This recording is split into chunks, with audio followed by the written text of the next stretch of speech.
యేసుక్రీస్తు వారు ఒక్కొక్క రోజు ఒక్కొక్క రీతిగా మనతో మాట్లాడుతున్న మహోన్నతుడైన దేవుడు, మనం ఆరాధించే దేవుడు. ఈ మాటలు వింటున్న నీ జీవితంలో క్షేమము లేదా, సుఖము లేదా? కారణం ఏంటి? నువ్వెప్పుడైనా ఆలోచించావా? ఏదైనా ఫీవర్ వస్తే ఒక రోజు 2 రోజులు చూస్తావు, తర్వాత డాక్టర్ దగ్గరికి వెళ్తావు, తర్వాత తగ్గకున్నా బ్లడ్ టెస్ట్ చేసుకుంటావు. కారణం ఏంటంటే ఇది ఏ జ్వరమో, దేని వలన వచ్చిందో, మలేరియానా, టైఫాయిడా, డెంగ్యూనా అని ఆ బ్లడ్ టెస్ట్ చేసి ఆ రిపోర్ట్ పట్టుకొని దానికి తగిన ట్రీట్మెంట్ తీసుకొని నీకు కలిగిన అనారోగ్యం నుంచి విడుదల పొందుతావు. అయితే నీ జీవితంలో సుఖము క్షేమము లేకపోవడానికి కారణం ఏంటి అని నీవు ఆలోచించావా? ఆలోచించకుండా నీవు ఎలా ఉంటున్నావు? ఒకవేళ ఈ ఆలోచన నీకు వచ్చినా, ఎందుకు ప్రభా నా జీవితంలో సుఖము లేదు, ఎందుకయ్యా నా జీవితంలో క్షేమము లేదు అని దేవుణ్ణి అడిగావా? రాత్రి నీవు అడిగినా అడగకపోయినా నీ దుఃఖమును, నీ నిట్టూర్పును విని నీకు క్షేమం ఎందుకు లేదో, నీకు సుఖం ఎందుకు లేదో, నీకు క్షేమము సుఖము కలగాలనే ఈ రాత్రి మాటలు వింటున్న ప్రతి ఒక్కరితో దేవుడు మాట్లాడుతున్నాడు. ఒకసారి చూద్దాం. యోబు గ్రంథము 36వ అధ్యాయము 10-11 వచనాలను మనము చదువుదాం. మరి యోబు గ్రంథము ద్వారా దేవుడు సూటిగా మాట్లాడుతున్నాడు. దేవుని మాటలను నీవు వింటున్నావా? ఆయన ఆజ్ఞలను అనుసరిస్తున్నావా? దేవుడు చెప్పే మాటలు విన్నట్టు విని విడిచిపెడుతున్నావా? విన్న ప్రకారము నడుచుకోవటం లేదా? లేక నేను వినకూడదని తీర్మానం చేసుకున్నావా? వినకుంటే కూలిపోతారంటున్నాడు. విని దేవుడికి ఇష్టం లేనిది విడిచిపెట్టి దేవుడికి ఇష్టమైనట్టు జీవించినట్లయితే నీ దినములు క్షేమముగాను, నీ సంవత్సరములు సుఖముగా ఉంటాయంట. మరి క్షేమము సుఖము కావాలి అంటే ఎక్కడెక్కడికో పరిగెత్తన అవసరము లేదు. కానీ నీ మాటలు నేను ప్రభా వింటాను ప్రభువా అని దేవుని మాటను విని దేవుడు విడిచిపెట్టమన్నది ఆయనకు ఇష్టము లేనిది నీవు విడిచిపెట్టినట్లయితే విజయశీలుడైన దేవుడు క్షేమము సుఖము నీకు కలుగజేస్తాడు. అంతేకాకుండా నీవేదైనా ఆపదలో, ఇబ్బందిలో, ఇరుకులో, అపాయములో ఉంటే దేవుడు చేసే గొప్ప కార్యం ఏంటో తెలుసా? 57వ కీర్తన 2-3 వచనాలను చదువుదాం. నిన్ను ఇబ్బంది పెట్టేటటువంటి మాటలు, నిన్ను ఇబ్బంది పెట్టేటటువంటి సమస్యలు నీకు ఉన్నా నాకు సహాయం ఎక్కడి నుండి వస్తుందని నువ్వు ఎదురు చూస్తున్నా, ఏ మనుషుడు, ఏ నరుడు సహాయం చేయడానికి నీకు ఎవరు లేకపోయినా నీవు యోబు గ్రంథములో సెలవిచ్చినట్లుగా దేవుని ఆజ్ఞలను అనుసరించి ఆయన మాట విని దేవునికి మొరపెట్టే అనుభవము, ఆయన మాట వినడంలో మొరపెట్టే అనుభవము కానీ ఉంది. చెప్పాడు కదా, నాకు మొరపెట్టుము నేను నీకు ఉత్తరం ఇచ్చుదును, నీవు గ్రహింపలేని గొప్ప సంగతులను, గుడమైన సంగతులను నీకు నేను తెలియజేస్తానన్నాడు. ఈ రాత్రి నీవు దేవాది దేవుని పాదాల చెంతకు చేరిన నీవు ప్రభు అయిన యేసుక్రీస్తు వారిని, ప్రభా నా పరిస్థితి ఇలాంటి ఇబ్బందికరమైన స్థితిలో దూషణ మాటలు వింటూ భయపెట్టే మనుష్యుల మధ్య, నన్ను మృంగివేసేటటువంటి భయంకరమైనటువంటి మనుష్యుల మధ్య నేనున్నా, నాకెవరయ్యా సహాయము చేస్తారు, నన్నెవరయ్యా ఆదుకుంటారు, నన్నెవరయ్యా రక్షిస్తారు అనుకుంటున్నావేమో. ఆకాశమునకు ఆయన ఆజ్ఞ ఇచ్చి కృపాసత్యాలు పంపిస్తాడంట.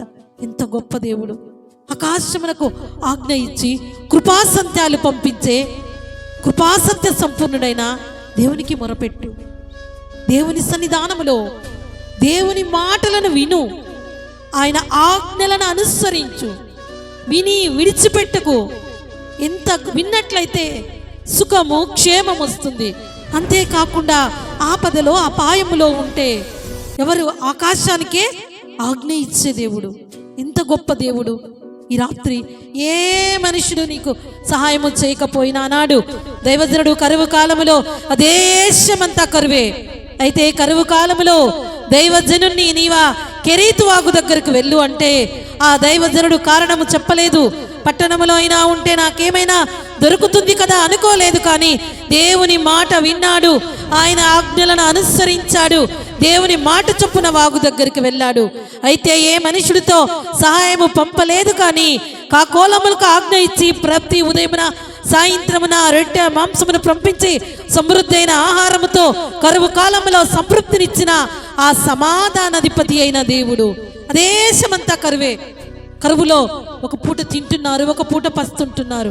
కొంతమంది ఏమీ లేక కరువులో అల్లాడుతుంటే దేవుని మాట విని దేవుని మీద ఆధారపడిన దేవుని దాసునికి మాత్రము ప్రతిరోజు శ్రేష్టమైనటువంటి ఆహారమే. మరి నీ జీవితంలో సుఖము, క్షేమము, రెండవదిగా ఆకాశమే. నువ్వు ఎక్కడికన్నా పో, ఆకాశం లేని స్థలం ఉంటుందా? ఒకసారి ఆలోచిద్దాం. ఆకాశం లేని స్థలం ప్రపంచంలో ఎక్కడైనా ఉందా? దేవుడు అంటున్నాడు, నేను ఆకాశమునకు ఆజ్ఞ ఇచ్చి కృపాసత్యాలు పంపిస్తానంటున్నాడు. మరి ఎందుకు భయం? ఎందుకు దేవుని మాట వినలేనటువంటి పరిస్థితి? సూటిగా దేవుడు మాట్లాడుతున్నాడు.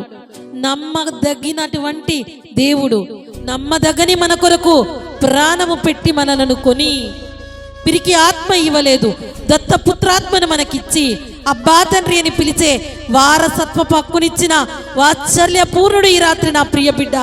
నీవు ఎట్లాంటి మనుషులు నిన్ను ఇబ్బంది పెట్టేవారు నా చదువుదాం. 57వ కీర్తన 3వ వచనం 4వ వచనం అలాగే చదువుదాం. ఎలాంటి మనుష్యుల మధ్య భక్తుడు పడుకొని ఉన్నాడు, ఎలాంటి మాటలు భరిస్తున్నాడు.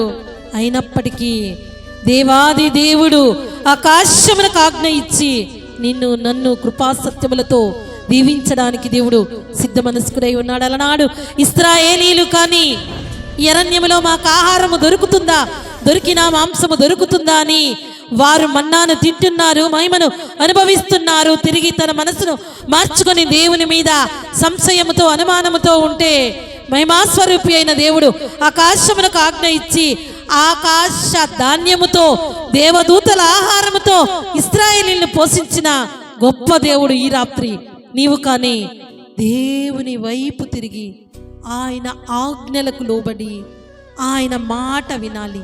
దేవుడు విడిచిపెట్టమన్నది విడిచిపెట్టాలి. నీవు విడిచిపెట్టమన్నది విడిచిపెట్టక నీ జీవితంలో దేవుడు కల్పించుకోవాలంటే కల్పించుకోడు. కారణం ఏంటి అంటే మన దేవుడు పరిశుద్ధుడు, పరమ దయాళుడు, పరమ ప్రభువు, మహత్యము గలవాడు, మహోన్నతుడైన దేవుడు. మనము ఆయన సొత్తు, ఆయన ప్రజలము. మనల్ని సొత్తుగా చేసుకున్న మన కొరకు స్వరూపము, ఆయన అందము అంతా కోల్పోయాడు. మన కొరకు తన ప్రాణమునే పెట్టాడు. ప్రాణమునే పెట్టిన ప్రాణనాథుడైన దేవుడు. మరి ఆయన నా ప్రియ బిడ్డ ఆకాశమునకు ఆజ్ఞ ఇచ్చి కృపాసత్యాలు నీకు పంపిస్తానంటే నీవు దేవునికి అవకాశం ఇస్తావా ఈ రాత్రి? లేక యోబు గ్రంథం 36వ అధ్యాయంలో చదివినట్టుగా విన్నట్లయితే సుఖము క్షేమం ఉంటుంది, వినని వారు కూలిపోతారంటున్నారు. ముందుకు కొనసాగుతావా? క్షేమాన్ని, సుఖాన్ని అనుభవిస్తావా? కావాలా నీకు ఈ కృపా సత్యములు? అయితే తీర్మానం చేసుకో. తీర్మానాలు, ఎన్నో తీర్మానాలు చేసుకుంటున్నావు, తప్పిపోతున్నావు. తప్పిపోయే గుంపులో నీవు ఉండకూడదు. ఆ తప్పిపోయిన కుమారుడి పరిస్థితి, తండ్రి ఇంటిలో తన కింద ఎంతో మంది పని మనుషులు అలా ఒక యజమానుడిలాగా చక్కగా సంపూర్ణమైన సంతోషముతో మంచి ఆహారముతో విలువ కలిగిన జీవితము జీవించే ఆ కుమారుడు తండ్రిని విడిచాడు. తన ఇష్టమైన స్నేహితులతో వెళ్ళిపోయాడు. తను అనుకున్నాడు తను తెలివైన వాడనని. తన తండ్రి నుంచి తను తప్పిపోయాడు, ఆశీర్వాదాన్ని కోల్పోయాడు. వాడి పరిస్థితి అప్పటి వరకు అనేకులకు ఆశీర్వాదకరముగా, అనేకులు తన కింద పని చేసేవారుగా, తను ఒక యజమానుడిగా అనేకులకు ఆహారం ఇచ్చేవాడిగా ఉన్న ఆ తప్పిపోయిన కుమారుడు పందులు మేపుకుంటున్నాడు. దుర్వ్యాపారానికి, దుర్వ్యసనానికి లోనయ్యాడు. కారణము తండ్రిని విడిచాడు, స్నేహితులను హత్తుకున్నాడు, స్నేహితులతోనే మేలనుకున్నాడు.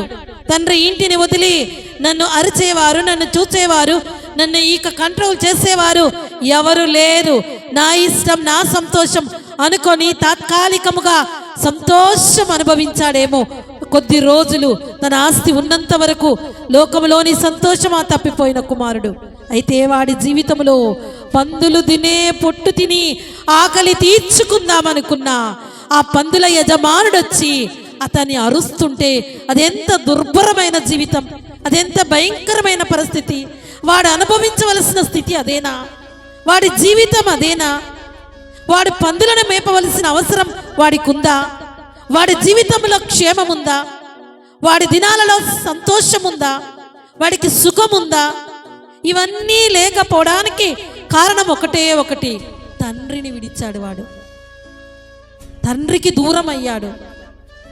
ఎప్పుడైతే తండ్రికి దూరం అయ్యాడో వాడు పతనమయ్యాడు.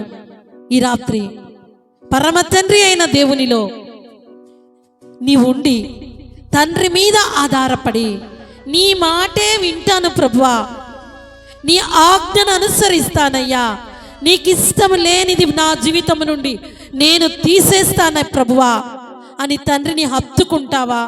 తప్పిపోయిన కుమారుని వలె తండ్రిని వదిలి వెళ్తావా? తీర్మానం చేసుకో. తండ్రిని హత్తుకున్నట్లయితే నీవు ఏ పరిస్థితుల్లో ఉన్నా ఆకాశములకు ఆజ్ఞ ఇచ్చి కృపాసత్యాలు పంపిస్తా అంటున్నాడు. నీకు కావాలా ఈ కృపాసత్యాలు? నీ సంవత్సరములు సుఖముగాను, నీ దినములు క్షేమముగాను